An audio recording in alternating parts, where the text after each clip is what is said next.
উত্তরবঙ্গে প্রথমবারের মতন মার্সিডিজ বেঞ্জের এসি ইকোনমি ক্লাস বাস নিয়ে আসলো রাহাবার এন্টারপ্রাইজ। আসসালামু আলাইকুম ভিউয়ার্স, আজই নতুন ভিডিওতে আপনাদের সাথে শেয়ার করব রাহাবার এন্টারপ্রাইজে বহরে যুক্ত হওয়া প্রথমবারের মতন মার্সিডিজ বেঞ্জের ইকোনমি ক্লাস বাসগুলো সম্পর্কে। সম্পূর্ণ ভিডিও জুড়ে আমি আপনাদের সাথে রয়েছি শামীম আলম। ঢাকা থেকে উত্তরবঙ্গের জন্য কিন্তু মার্সিডিজ বেঞ্জের ইকোনমি ক্লাস কিংবা বিজনেস ক্লাস এসি বাস এখন পর্যন্ত কোনো অপারেটর নিয়ে আসেনি। প্রথমবারের মতন উত্তরবঙ্গবাসীকে মার্সিডিজ বেঞ্জের ইকোনমি ক্লাস এসি বাস সাথ দেওয়াতে কিন্তু রাহাবার এন্টারপ্রাইজ তাদের বহরে যুক্ত করেছে 2 ইউনিট ইকোনমি ক্লাস এসি বাস।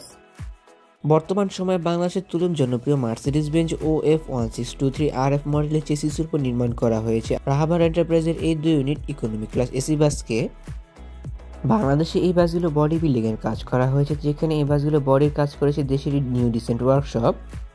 ইন্দোনেশিয়ার বিখ্যাত লাক্সানা SR3 ডিসকভার বাসে বডির আদলে নির্মাণ করা হয়েছে রাহাবার এন্টারপ্রাইজের এই 2 ইউনিট এসি বাসকে, যেখানে এই নতুন বাসগুলোতে কিন্তু ব্যবহার করা হয়েছে লাক্সানা SR3 এর অরিজিনাল হেডলাইট, টেললাইট এবং বারলাইটগুলো।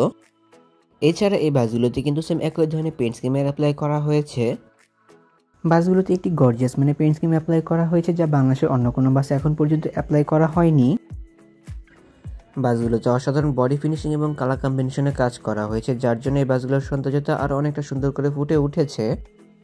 মার্সিডিজ বেঞ্জ OF1623 RF মডেলের এই চেসিসগুলোতে কিন্তু এয়ার সাসপেনশনে ব্যবহার করা হয়েছে বাসগুলোর সামনে ও পেছনের চাকাগুলোতে। এছাড়া 230 হর্স পাওয়ারের ব্যবহার করা হয় এই বাসগুলো ইঞ্জিনে। এই বাসগুলোতে কিন্তু এক্সট্রা করে কোনো প্রকার এসির জন্য সাব ইঞ্জিনে ব্যবহার করা হয় না। আনুমানিক ধারণা করা হচ্ছে প্রতি ইউনিট বাসের মূল্য পড়েছে প্রায় 1,10,00,000 টাকার মতো, যেখানে এই বাসগুলির চেসিসের মূল্য প্রায় 70 লক্ষ টাকা এবং এসি বাসের বডি করার জন্য আরও স্পেন্ড হয়ে গিয়েছে প্রায় 35 থেকে 40 লক্ষ টাকার মতো। দেশে বর্তমানে মার্সিডিজ বেঞ্জ OF1623 RF মডেলের চেসিসের উপর ইকোনমি ক্লাস এসি বাস নামিয়েছে রাহাবার এন্টারপ্রাইজ, স্টারলাইন পরিবহন এবং এনা ট্রান্সপোর্ট। অনেকটা বাসটির বাইরের অংশ ঘুরে দেখলাম, চলুন এবার একটু ভেতরের অংশ থেকে ঘুরে আসা যাক।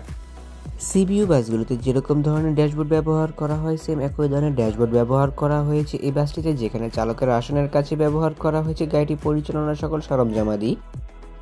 গাড়ির ভেতর ও বাইরে লাইটিং কন্ট্রোল আদি সম্পূর্ণ চালকের আওতাধীন এবং গাড়ির ড্যাশবোর্ডে কিন্তু একটি বড় আকারের এলইডি টিভি সেটের ব্যবহার করা হয়েছে রেয়ার সাইডে দেখার জন্য। এছাড়া যাত্রীদের প্রাইভেসির কথা চিন্তা করে কিন্তু সিসি ক্যামেরার ব্যবহার করা হয়েছে। এছাড়া সুপারভাইজারের জন্য কিন্তু একটি কমফোর্টেবল সিট ব্যবহার করা হয়েছে গাড়িটির সামনের অংশে। ইকোনমি ক্লাস ফরমেশনের সর্বমোট 40টি করে সিটের ব্যবহার করা হয়েছে বাসগুলোতে। বাসটির প্রতিটি সিটের সাথে কিন্তু লেগ রেস্টের ব্যবহার করা হয়েছে। যেহেতু 12 মিটারের চেসিস, এই বাসগুলোতে কিন্তু 40টি সিট ব্যবহার করেও বেশ ভালো পরিমাণে লেগ স্পেস দেওয়া পসিবল হয়েছে লেগ রেস্ট ব্যবহার করে। এছাড়া বাসগুলোর ভেতরে করা হয়েছে কালারফুল এবং চেন এলইডি লাইটিং ডেকোরেশনের ব্যবহার, যার জন্য বাসগুলোর ভেতরের সৌন্দর্যতা আরও অনেকটা সুন্দর করে ফুটে উঠেছে। সিটগুলোর প্রসঙ্গে বলতে গেলে প্রতিটি সিট বেশ বড় এবং আরামদায়ক, যাত্রীদের কমফোর্টেবল ইনশিওর করার জন্য প্রতিটি সিটে বেশ ভালো পরিমাণে স্পেস দেওয়া হয়েছে। এছাড়া প্রতিটি সিটকে কিন্তু পূর্বে বাসের সিটের আদলে নির্মাণ করা হয়েছে। প্রতিটি সিটের সামনে লেগ রেস্ট দেওয়ার পরে হিউজ পরিমাণ লেগ স্পেসের ব্যবহার করা হয়েছে এবং সিটগুলোতে কিন্তু বেলভেট কাপড়ের ব্যবহার করা হয়েছে। প্রতিটি সিটের সাথে অ্যাডজাস্টেড হেডরেস্ট এবং আনএডজাস্টেবল নেক পিলার ব্যবহার করা হয়েছে। লং টাইম ইউজের জন্য এই সিটগুলো বেশ পারফেক্ট হবে যাত্রীদের জন্য। প্রতিটি সিটের সাথে ব্যবহার করা হয়েছে সিলো leg rest, phone off system চাবি। ইকোনমি ক্লাস এই সিটগুলোতে বসে অধিক সময় জার্নি করলে যাত্রীদের কোনো প্রকার ক্লান্তি অনুভব হবে না। প্রতিটি সামনের সিট থেকে পেছনের সিটের ডিস্টেন্স বেশ ভালো মাপে রাখা হয়েছে এবং প্রতিটি সিটের সাথে ব্যবহার করা হয়েছে চিপ জুস স্ন্যাক্স ক্যারি করার জন্য লেদারের ব্যাগের ব্যবহার এবং প্রতিটি সিটের সামনে পা মেলিয়ে বসার জন্য লেগ হ্যাঙ্গারের ব্যবহার করা হয়েছে।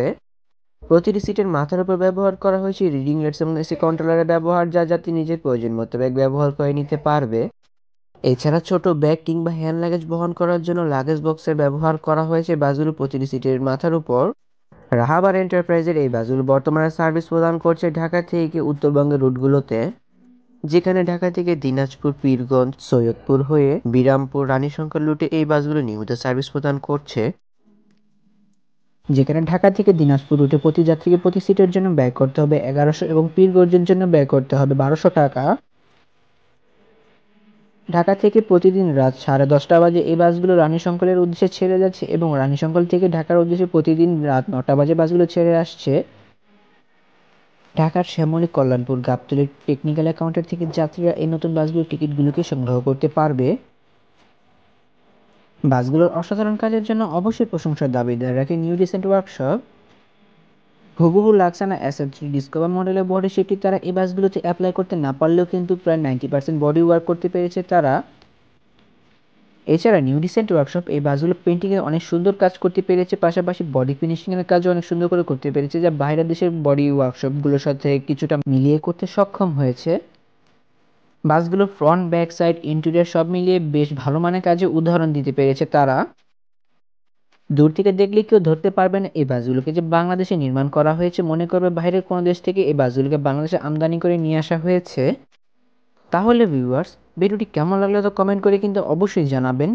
যদি ভিডিওটি ভালো লেগে থাকে তবে অবশ্যই লাইক ও কমেন্ট করবেন এবং ভিডিওর লিঙ্কটি আপনার বন্ধুদের সাথে শেয়ার করতে পারেন। পাশাপাশি অসংখ্য ধন্যবাদ জানাই রাহাবার এন্টারপ্রাইজ কর্তৃপক্ষ, পাশাপাশি নিউ রিসেন্ট ওয়ার্কশপ কর্তৃপক্ষকে আমাকে এত সুন্দর ভিডিও কভারেজে ইনভাইট করার জন্য।